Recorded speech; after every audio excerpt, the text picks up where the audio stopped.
नमस्कार, स्वागत आहे तुमचं उमाचं मराठी किचनमध्ये। नाश्त्याला काहीतरी झटपट, टेस्टी आणि हेल्दी खायचं आहे तर ही रेसिपी तुमच्यासाठी एकदम परफेक्ट आहे। बाहेरून क्रिस्पी, आतून मऊ असे हे सोयाबीन कटलेट इतके खमंग लागतात की सगळेच पुन्हा मागतील। चला तर मग बनवूया प्रोटीनयुक्त सोयाबीन कटलेट। सोयाबीनचे कटलेट्स बनवण्यासाठी मी 150 ग्राम सोयाबीन गरम पाण्यामध्ये अर्धा चमचा मीठ टाकून 10 मिनिटं भिजवून घेतलेले आहेत। 10 मिनिटांनंतर त्यातील मी पूर्णपणे पाणी पिळून काढलेलं आहे। आता आपल्याला हे सोयाबीन मिक्सरमध्ये बारीक करून घ्यायचं आहे। जास्त बारीक करायचं नाही, थोडंसं जाडसरच ठेवायचं आहे। सोयाबीन मी बारीक करून घेतलेलं आहे आणि हे असं जाडसरच आपल्याला करून घ्यायचं आहे, जास्त बारीक करायचं नाही आणि पाण्याचा अजिबात वापर करायचा नाही। तर आता यामध्ये घालण्यासाठी आपल्याला एक वाटण तयार करून घ्यायचं आहे। तर त्यासाठी मी 1 इंच आल्याचा तुकडा कट करून घेतलेला आहे, 2 हिरव्या मिरच्या आणि 8-9 लसूण पाकळ्या हे आता मिक्सरला मी वाटून घेते। आता यामध्ये आपल्याला 1 बटाटा उकडून घेतलेला घालायचा आहे। आता मी किसून घेते। तुम्ही या ठिकाणी 2 चमचे बेसन पीठ किंवा 2 चमचे कॉर्नफ्लॉवर सुद्धा घालू शकता। तर यामध्ये घालूया बारीक चिरलेला कांदा, आलं लसूण मिरचीची पेस्ट।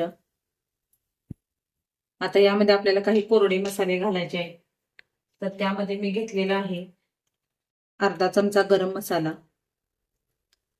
1 चमचा धनेपूड, अर्धा चमचा जिरेपूड, पाव चमचा हळद, 1 चमचा चिली फ्लेक्स, 1 चमचा लाल मिरची पूड, अर्धा चमचा चाट मसाला, चवीपुरतं मीठ आणि बारीक चिरलेली कोथिंबीर। हे आपल्याला हाताने आता व्यवस्थित असं मिक्स करून घ्यायचं आहे। हे व्यवस्थित मिक्स करून घेतलेलं आहे। तर आता हाताला थोडंसं तेल लावायचं आहे, यातील एक गोळा काढून घ्यायचा आहे आणि आपल्याला याचं कटलेट तयार करायचं आहे। तुम्ही हव्या त्या आकाराचं करू शकता।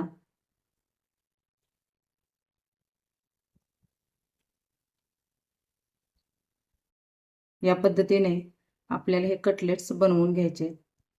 तुम्ही बघू शकता खूप छान आलेला आहे, बाजूने अजिबात त्याला चिरा वगैरे अजिबात गेलेला नाही। तर याच पद्धतीने सर्व कटलेट मी बनवून घेते। कटलेट्स बनवून झालेले आहेत, आता आपण फ्राय करूया। फ्राय करण्यासाठी मी गॅसवरती तेल गरम करून घेतलेलं आहे। तर आता त्यामध्ये आपल्याला हे कटलेट्स घालायचे आहेत आणि दोन्ही बाजूने छान गोल्डन रंगावरती आपल्याला हे फ्राय करून घ्यायचे आहेत। हे आपल्याला मध्यम आचेवरतीच करून घ्यायचे आहे, म्हणजे आजपर्यंत छान असं भाजलं जाईल। हे कटलेट्स आपल्याला दोन्ही बाजूने छान फ्राय करून घ्यायचे आहेत। खालची बाजू छान भाजली गेली की पलटी करायची आहे। तुम्ही बघू शकता कलर किती छान आलेला आहे। तर आता हे सर्व मी पलटी करून घेते आणि दुसऱ्या बाजूने सुद्धा छान रंगावरती ती भाजून घेते। हे कटलेट्स करताना आपल्याला एक काळजी घ्यायची आहे, हे जर मिश्रण थोडंसं जर पातळ असेल तर तेलामध्ये पूर्ण कटलेट विरघळतात, त्यामुळे आपल्याला हे मिश्रण घट्टच ठेवायचं आहे। खालची बाजू आपली छान भाजलेली आहे की नाही ते बघूया। तर तुम्ही बघू शकता ही बाजू सुद्धा छान अशी भाजलेली आहे। तर आता आपण काढून घेऊया। तर हे कटलेट्स इतके छान लागतात, तुम्ही व्हेजचे खाताय की नॉन व्हेजचे हे सुद्धा तुमच्या लक्षात येणार नाही, इतके छान हे कटलेट्स होतात।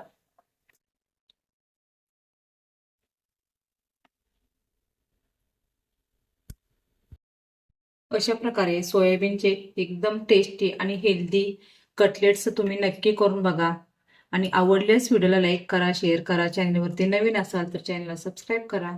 पुन्हा भेटूया असंच एका नवीन रेसिपी सोबत, तोपर्यंत बाय बाय।